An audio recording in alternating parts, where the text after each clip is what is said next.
here at BBC Radio York at 20 to 11, Saturday morning then with me, Russell Walker.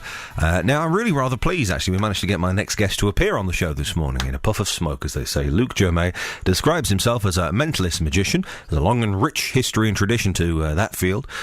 He knows you, your memories, your past, your present, your future, sometimes even better than you do.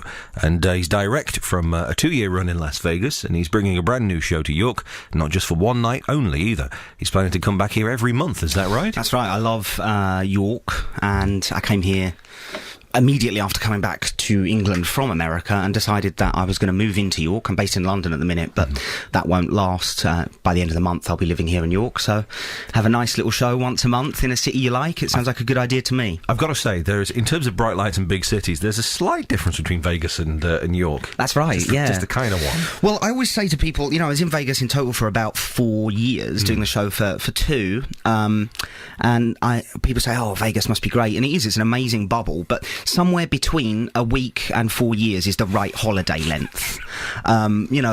York certainly won't destroy your understanding of the universe like Vegas will. It's such a little weird bubble. So coming to a place like York where the buildings are older than 30 years because the historical progress in America is not necessarily there. So it's great. It's really nice to walk around the city and feel like you're actually in a real city as opposed to a fabricated slot machine. I've got to say, my record was 6 days. Oh wow! That's 3 years of effort. 6 days was the longest I lasted, and so that's that. I feel very proud for this. Now, in terms of you and your journey into this, did this whole world of entertainment and the skills that you have to do, you have to start when you're relatively young, I imagine, to perfect these things. I was fortunate that I sort of was always drawn to weird and mysterious things. I think all kids are fascinated by, a box they're not allowed to look in, as it were. And then sort of discovered that I had a kind of natural aptitude for what I like to think of as the mystery arts. So my show is all based on working out what people are thinking. So perhaps a memory from their past or something that's on their mind right now. It's not psychic or tarot card reading or that kind of vibe, but it certainly is playing in the aesthetic of mystery, which I think is a nice phrase. So for me, I did start relatively early and realised I had a kind of aptitude for it, and throughout the years I've kind of been lucky to work with various people in this country and in America as a consultant. So I would work out the sort of, for the lack of a better term, the tricks that they did on the television, for example. And then that eventually led to me realising, oh, hang on, this is now a career. So I'm one of the lucky people that ended up finding a job without realising it was their job. It's one of the things you can't tell the career service, isn't it? What do you want to do when you leave school? I'm going to be I'm going to read minds. Into the mysterious arts. Yes, exactly. In terms of the people you've worked with, we'll go through a couple of these and you can tell me some of the things that what it was like for you working. I mean, Darren Brown is Darren's kind amazing. I mean, his stage shows are in nothing else, but that's the culmination of a lot of planning together. Absolutely. A terrific show. Yeah, Darren's an amazing performer and probably of all the people I've worked with, the person that I just have endless respect for. But working that closely with people over the years is interesting because you see the performance side, but then also the creative side. And Darren is just a lovely human being, and I think his shows are amazing. I cannot say enough good things about Darren, and it's lovely that he's been so supportive for me as well over the years. So, even though we sort of operate in a similar area, we operate in a very different area as well.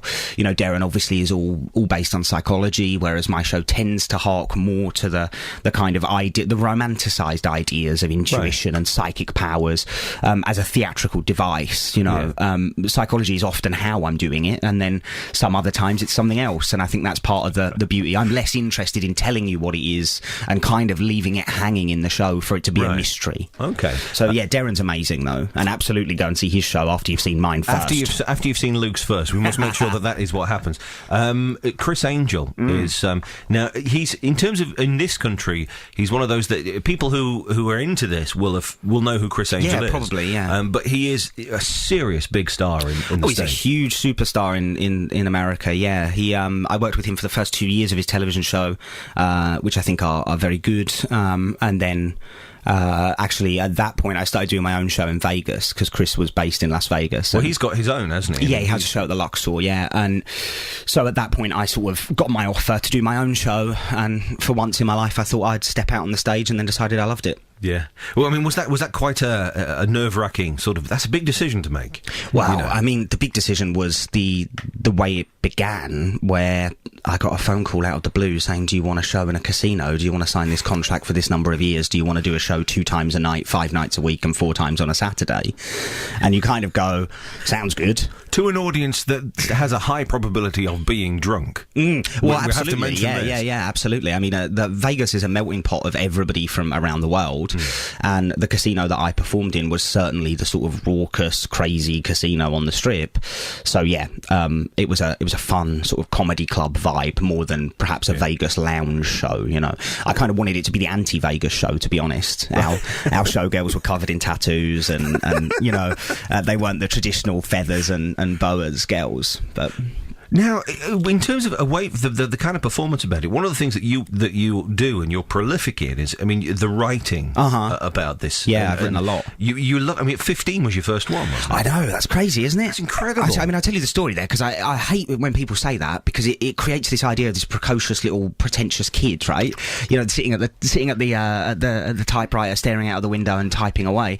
It wasn't like that. It was genuinely a case of being interested in these things and creating my own ways of doing these things, and that drew attention from a number of performers, including Darren at that time. That's more or less when I met Darren and started working with him.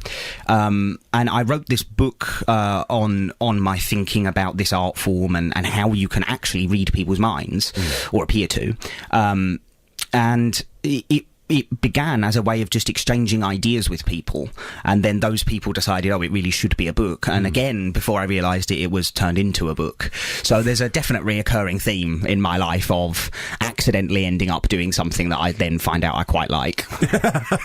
So I mean, the future is good for you then. It's a change. Yeah. But you're still keeping your hand in, and you're going to start this monthly night here in York.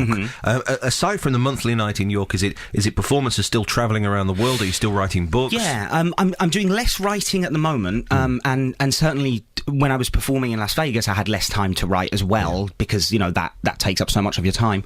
Now I'm back in England. I'm predominantly doing corporate performances where a company hires me. I go in and do the show there. But I really love doing these sort of nights that will be starting in York, because it also allows me to bring in special guests, so it's different each time.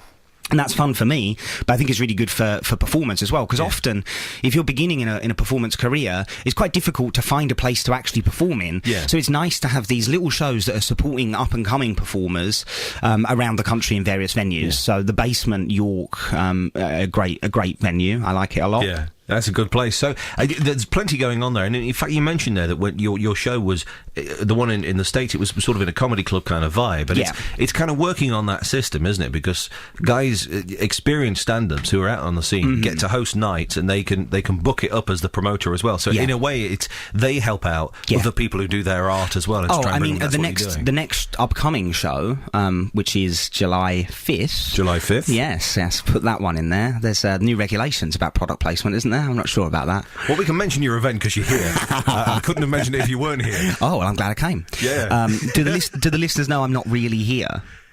No, well, this is all an illusion anyway. Yes. The whole thing's a work. Well, so the next show, we have a number of special guests from a guy called Chris Rawlins that does incredible memory demonstrations. Love that stuff. Yeah, and it's the kind of thing you just don't see anymore because people, there's not the outlet for it, and it's really amazing. And until you see somebody that's got a memory like this, you don't necessarily understand how amazing it is, because it sounds boring, but if you see it, it's amazing. Incredible. And then we've got a guy called Tom Crosby that does incredible card shark kind of stuff, and it's not the card tricks that you would see. It's real dedicated skill, and giving those kinds of performers a place to perform, I get a big kick out of myself. And of course I do an hour to begin with myself of the mind reading stuff, so it's all good for me. Now you have you've been I can't let you come here with the history and the background and the books and everything and not get you to do something. Well, I tell you what, we can try to read your mind. Go for it. Okay. There isn't anything in there, but you can have a crack. Just like comedy. So almost. To begin with, take a deep breath of air in and then let it out. Good. And genuinely try to relax. I know, as a guy that, you know, is so good I'll at... just push this aside. Okay, yeah. If I go distant, you'll know why. Yeah, well, I actually kind of want you to disconnect from your professional role at this moment and enter into this with a sort of sincerity. And I know that in your head you're concerned about bad radio, but trust me, otherwise it won't work. So just relax yourself. Yeah. Good. Yeah. I'm going to ask you to think back to when you were in school. Now, bearing in mind when I say school, I don't mean university or college. I mean when you were sort of younger. I want you to remember your very best friend. Remember as many of the details about that time in your life as you can, and just hold that name in your head. Right. And now imagine in the corner of this studio right now, your teacher is standing there, and that teacher is taking the list of the children that are there and the children that are not there, the register. Right. And when your teacher gets to your friend, for some reason your friend's not there, and you get that feeling in your stomach, you know your friend should be there, and you can just hear your teacher saying that person's name over and over again, but nobody answers. Okay, sometimes this kind of thing does happen, and you will have to help me understand what this is, because I don't think this is actually what I'm going for. Okay. Clark? Okay, who is Clark? Clark he's over there. That's Mr. Brian Clark. Oh, that's your teacher. That's teacher, okay, perfect. That's great. Sometimes things like that happen. So just take your attention away from Brian Clark for a moment. And now in your head, very literal man, let's try this in a different way. Up in the air, imagine you've got in big bright letters the name of your friend. Don't say anything out loud and don't count with your fingers, but in your head, count how many letters there are. Oh, so it's a nice short name. It's only 4 or 5 letters. 4? Good. And maybe go toward the middle of the name, think about one letter for me. Oh, interesting. You just thought of one and then changed your mind and thought of another one, didn't you? Yes, I did. But what makes you especially interesting is that you then switch back to the first one. That's true. Yes. You started He's very good, you know. He's very good. Okay, in your head here, then there's no way I could know this person, correct? No. And we didn't prearrange this. You're not just playing along or anything. No, not at all. No. These are free choices coming into your head right now. Yeah. This is going to freak you out. Okay. Can we bring him in?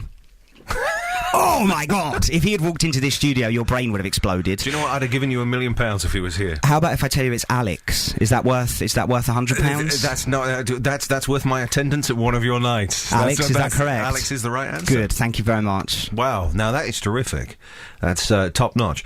That's true. So it was Alex Robinson. Now I was gonna really try and test you because my mate Alex, for all of his childhood, his adolescence, his nickname was Bungle. Oh wow! And I was gonna try. I was gonna. Is go he for okay Bungle. now? He's fine. Oh, okay. That's the kind of thing that could destroy your life, isn't it? He's a married man with 2 kids. He's okay. Well, maybe not. So I got. So there was Alex, and then there was Mr. Clark over in the corner. So there. And I can assure you, sat here when it's just me and Luke in here. There's nobody else. We haven't prearranged this. No, it's easy for people to imagine that perhaps you're just playing along, but not at all. I mean, that was top notch. Thank you. That's top notch. I hope I see you July 5th at the basement for the Psychic Cabaret.